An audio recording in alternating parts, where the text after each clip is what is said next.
ಬೆಳಗ್ಗೆ 9 ಗಂಟೆಯಿಂದ ರಿಪಬ್ಲಿಕ್ ಕನ್ನಡದಲ್ಲಿ ಮೂಡಾ ವಿಚಾರಕ್ಕೆ ಸಂಬಂಧಪಟ್ಟಂತೆ ದಾಖಲೆಗಳ ಸಮೇತ ಸುದ್ದಿ ಪ್ರಸಾರ ಮಾಡಿದ್ವಿ. ಈಗ ಇದೇ ವಿಚಾರಕ್ಕೆ ಸಂಬಂಧಪಟ್ಟಂತೆ ಸಿಎಂ ಸಿದ್ದರಾಮಯ್ಯನವರಿಗೆ ಪ್ರಶ್ನೆ ಮಾಡಿದ್ರೆ ನೋ ರಿಯಾಕ್ಷನ್. ಪ್ರಶ್ನೆ ಕೇಳ್ತಿದ್ದಂತೆ ಮುಂದೆ ನಡೆದಿದ್ದಾರೆ ಸಿಎಂ ಸಿದ್ದರಾಮಯ್ಯನವರು. ಪತ್ರದ ವಿಚಾರಕ್ಕೆ ಪ್ರತಿಕ್ರಿಯೆ ನೀಡೋದಕ್ಕೆ ಸಿಎಂ ಸಿದ್ದರಾಮಯ್ಯನವರು ನಿರಾಕರಿಸಿದ್ದಾರೆ. ಪತ್ರ ಕುರಿತು ಸುದ್ದಿ ಪ್ರಸಾರವನ್ನ ನಿಮ್ಮ ರಿಪಬ್ಲಿಕ್ ಕನ್ನಡ ಬೆಳಗ್ಗೆ 9 ಗಂಟೆಯಿಂದಲೇ ಮಾಡ್ತಾ ಇದ್ದೀವಿ. ಹಾಗಾಗಿ ಸರ್ ನಿಮ್ಮ ರಿಯಾಕ್ಷನ್ ಏನು? ನೀವೇ ಹೇಳಿದ್ರಿ ನಾನು ಕೇಳೇ ಇಲ್ಲ ಸೈಟನ್ನ, ಅವರೇ ಕೊಟ್ಟರು ನಾವು ಇಸ್ಕೊಂಡ್ವಿ ಅಂತ. ಈಗ ಈ ದಾಖಲೆ ಬಗ್ಗೆ, ಈ ಪತ್ರದ ಬಗ್ಗೆ ನಿಮ್ಮ ರಿಯಾಕ್ಷನ್ ಏನು ಅಂತ ಪ್ರಶ್ನೆ ಮಾಡಿದ್ರೆ ನೋ ರಿಯಾಕ್ಷನ್. ಸಿಎಂ ಸಿದ್ದರಾಮಯ್ಯನವರು ಅಲ್ಲಿಂದ ನಡೆದಿದ್ದಾರೆ. ಹಾಗೆ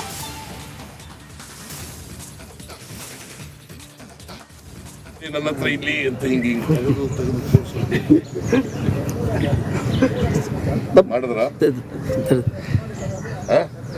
ನೀವು ಅವ್ರ ಮಾತು ಕೇಳಕ್ ಅವ್ರ ಮಾತು ಕೇಳಕ್ ಸರ್ ಈಗ ಪತ್ರ ಸರ್ ಬಿಟ್ಟರೆ ಸರ್ ಪತ್ರ ಬರೆದಿಲ್ಲ sir sir sir sir pen drive ಇದೆ ನನ್ನ ಹತ್ರ ಇಲ್ಲಿ ಅಂತ ಹಿಂಗೆ ಮಾಡಿದ್ರ ನೀವು ಅವ್ರ ಮಾತು ಕೇಳಕ್ ಅವ್ರ ಮಾತು ಕೇಳಕ್ ಸರ್ ಈಗ ಪತ್ರ ಸರ್ ಬಿಟ್ಟರೆ ಸರ್ ಪತ್ರ ಬರೆದಿಲ್ಲ sir sir sir sir pen drive ಇದೆ ನನ್ನ ಹತ್ರ ಇಲ್ಲಿ ಅಂತ ಹಿಂಗೆ ಓಕೆ. ಸಿ ಎಂ ಏನು ಹೇಳಿದ್ದು ಗೊತ್ತಾಯ್ತು ನಿಮಗೆ? ಪೆನ್ ಡ್ರೈವ್ ಕುಮಾರಸ್ವಾಮಿ ಅವ್ರ ವಿಚಾರಕ್ಕೆ ಸಂಬಂಧಪಟ್ಟಂತೆ ಇಲ್ಲಿದೆ ಬಿಡ್ತೀನಿ ಅಂತ ಅವ್ರು ಯಾವಾಗ್ಲೂ ಹೇಳ್ತಾ ಇರ್ತಾರೆ. ಆ ಇದ್ರಲ್ಲಿ ತೋರ್ಸದಂಗೆ ಕಾಣಿಸ್ತು ನನಗೆ. ಬಟ್ ಇನ್ನೊಂದು ಅದು ಒಂದು ವಿಚಾರ, ಅವರು ಸುಮ್ಮನೆ ಅಂದ್ರೆ ಕುಮಾರಸ್ವಾಮಿ ಮಾತು ಕೇಳಬೇಡಿ, ಕುಮಾರಸ್ವಾಮಿ ಸುಮ್ಮನೆ ಸುಳ್ಳು ಹೇಳ್ತಾರೆ, ಪೆನ್ ಡ್ರೈವ್ ಬಿಡ್ತೀನಿ ಅಂತ ಅಂದ್ಬಿಟ್ಟು ಬಿಟ್ಟಿಲ್ಲ ಅಂತ ಅಂದ್ಬಿಟ್ಟು. ಬಟ್ ಇನ್ನೊಂದು ವಿಚಾರ ಏನಪ್ಪಾ ಅಂತಂದ್ರೆ, ಇವತ್ತೇನು ನಾವು ಬ್ರೇಕ್ ಮಾಡಿದ್ವಿ ಸುದ್ದಿ, ಅದನ್ನ ರಿಪೋರ್ಟರ್ಗಳು ನನ್ನ ಪ್ರಕಾರ ಸಿದ್ದರಾಮಯ್ಯನವರಿಗೆ ಕರೆಕ್ಟಾಗಿ ಕನ್ವಿನ್ಸ್ ಮಾಡೋದಕ್ಕೆ ಸೋತ್ರು ಅಂತ ಅನ್ಸುತ್ತೆ. ಅಂದ್ರೆ ಅವ್ರಿಗೆ ಕರೆಕ್ಟಾಗಿ ಹೇಳಿಲ್ಲ ಸರ್ ಪತ್ರ ಅಂತಂದ್ರು. ಯಾವ ಪತ್ರ ಅನ್ನೋದು ಗೊತ್ತಾಗ್ಲಿಲ್ಲ. ಅವ್ರು ಇದನ್ನು ಕೇಳಿಸ್ಕೊಂಡು ಇಲ್ಲ. ಬಹುಶಃ ಇನ್ನೊಂದ್ಸಲ ಹಾಗೇನಿಲ್ಲ, ಇನ್ನೊಂದ್ಸಲ ರಿಪೋರ್ಟರ್ಗಳು ಬೇರೆ ಬೇರೆ ಕಡೆ, ಒಂದೇ ಕಡೆ ಅಲ್ಲ, ನಮ್ಮ ರಿಪೋರ್ಟರ್ 8 ಜನ ರಿಪೋರ್ಟರ್ನ ಹಾಕಿದಿರಿ. ಅಲ್ಲಿ ಆಲ್ಮಟ್ಟಿ ಡ್ಯಾಮ್ಗೆ ಬಾಗಿನ ಅರ್ಪಣೆ ಮಾಡಿದ ತಕ್ಷಣ ಸಿಕ್ಬಿಡ್ತಾರೆ. ಹೌದು. ಆಮೇಲೆ ಯಾರಿಲ್ಲ ಅಂತಂದ್ರು ನಮ್ಮ ಮೈಸೂರಲ್ಲಿ ವಿನೋದ್ ಅಂತೂ ಬಿಡೋದಿಲ್ಲ, ಅಟ್ಯಾಕ್ ಮಾಡ್ತಾರೆ. ಅದು ಮಾಹಿತಿ ಬಂದೇ ಬರುತ್ತೆ. ಆದರೆ ಡೆಲ್ಲಿಗೆ ಬುಲಾವ್. ಆಮೇಲೆ ಇದು ನಿಮಗೆ ಇದನ್ನು ನೀವು ಮತ್ತೊಮ್ಮೆ ಹಾಕಿ ಇದು ಇವರನ್ನ ಮಿಮಿಕ್ರಿ ಮಾಡೋದು ಯಾರನ್ನ? ಕುಮಾರಸ್ವಾಮಿ ಅವ್ರನ್ನ ಮತ್ತೊಮ್ಮೆ ಹಾಕಿ. ನೀವು ಅವ್ರ ಮಾತು ಕೇಳಕ್ ಅವ್ರ ಮಾತು ಕೇಳಕ್ ಸರ್ ಈಗ ಪತ್ರ ಸರ್ ಬಿಟ್ಟರೆ ಸರ್ ಪತ್ರ ಬರೆದಿಲ್ಲ sir sir sir sir pen drive ಇದೆ ನನ್ನ ಹತ್ರ ಇಲ್ಲಿ ಅಂತ ಹಿಂಗೆ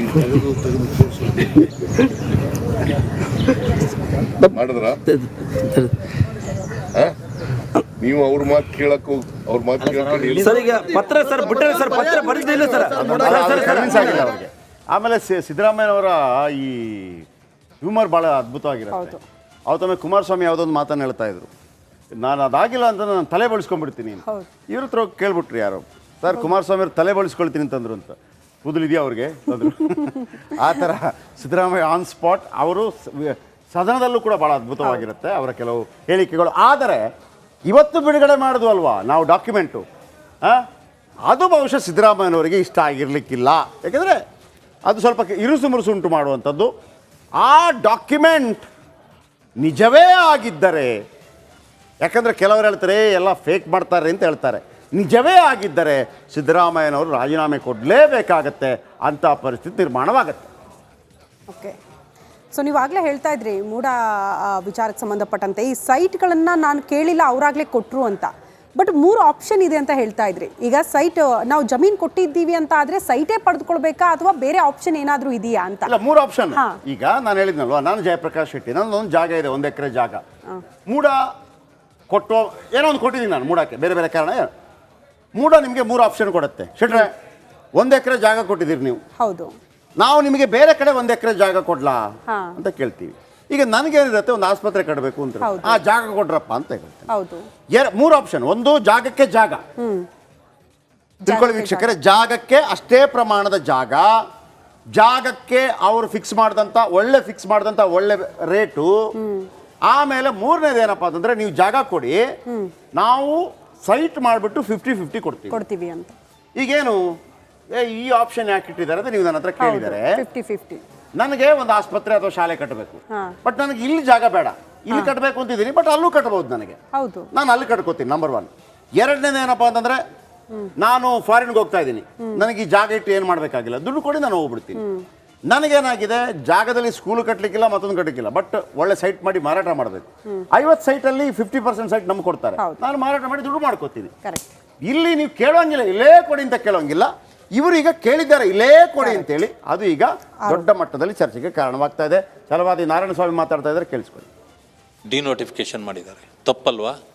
ಅಲ್ಲಿಂದ 2004ರಲ್ಲಿ ಇವರು ಪರ್ಚೇಸ್ ಮಾಡಿದ್ದಾರೆ, ಬೇರೆಯವರ ಹೆಸರಿನಲ್ಲಿ, ಮಲ್ಲಿಕಾರ್ಜುನನವರು. ಅಲ್ಲಿನೂ ತಪ್ಪೆ.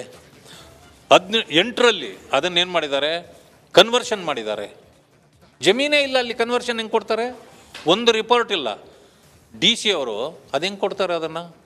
ಅದು ತಪ್ಪಲ್ವಾ? ಅದನ್ನು ತಿರುಗಿ ತನ್ನ ತಂಗಿಗೆ ನಾನು ಅರಿಶಿಣ ಕುಂಕುಮಕ್ಕೆ ಕೊಟ್ಟಿದ್ದೀನಿ ಅಂತ ಗಿಫ್ಟ್ ಕೊಡ್ತಾರೆ. ನಿಮ್ಮ ಜಮೀನೇ ಅಲ್ಲ, ಬರೀ ಪೇಪರಲ್ಲೇ ಜಮೀನಿದೆ ಅವ್ರದ್ದು, ಜಮೀನಲ್ಲಿಲ್ಲ. ಈ ಪೇಪರಲ್ಲಿ ಮಾತ್ರ ಜಮೀನು ಅವ್ರದ್ದು, ಅದನ್ನು ಗಿಫ್ಟ್ ಕೊಡ್ತೀರಿ. ಅಲ್ಲಿಂದ ಅವರು ಲೆಟ್ರ್ ಕೊಡ್ತಾರೆ, ನಮಗೆ ಆಲ್ಟರ್ನೇಟ್ ಕೊಡಿ ಅಂತ. ಆಲ್ಟರ್ನೇಟ್ ಕೊಡೋಕ್ಕಾಗಲ್ಲ ಅಂತ 50-50 ರೇಷಿಯೋ ಮೇಲೆ ಸೈಟ್ ಕೇಳ್ತೀರಿ. ಇದೆಲ್ಲ ಮಾಡಿ ಇಂಥ ಕಡೆನೇ ವಿಜಯನಗರದಲ್ಲಿ ಸೈಟ್ ಕೊಡಿ ಅಂತೂ ಬರೆದು ಕೊಡ್ತೀರಿ. ಇದು ಹೊರಗಡೆ ಬಂದ ತಕ್ಷಣವೇ ನಿಮ್ಮ ಅರ್ಬನ್ ಮಿನಿಸ್ಟ್ರು ಸುರೇಶ್ ಅವರು, ಬೈರತಿ ಸುರೇಶ್ ಅವರು ಹೋಗಿ ಕಸ ತುಂಬದಂಗೆ ಹೆಲಿಕಾಪ್ಟ್ರಲ್ಲಿ ತುಂಬ್ಕೊಂಬರ್ತಾರೆ.